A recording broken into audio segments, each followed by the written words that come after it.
पळाला याच्या पुढे तर मथुरमध्येच पळणार, नाहीतर पळणार नाही. तर मी बोललो मग आता काय करू, मी थांबू का काय करू.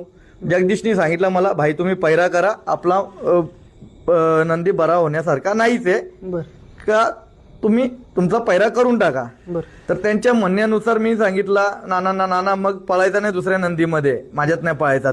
बर तर त्या लोकांनी नंतर काय केलं, 2 दिवसांनी आम्हाला फोन करायला लागले बर का मथुरमध्ये पळायचा का.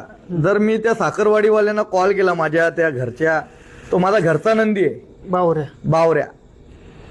मी आपल्या अनिकेत झाला, सूरज झाला, सूरजला कॉल केला. बर वापस ते पुण्याचे जे मालक आहेत त्यांचे, ते माझे एकदम घरचे रिलेशन त्यांचे आमचे. बर तो घरचाच एक साथ पळाला आमचा तिथे जोड. बर मग त्यांना शब्द दिला मी, चला आपण मथुर आणि ते पळू दोघे, बावऱ्या पळू. बावऱ्या पळू. तर ते पळ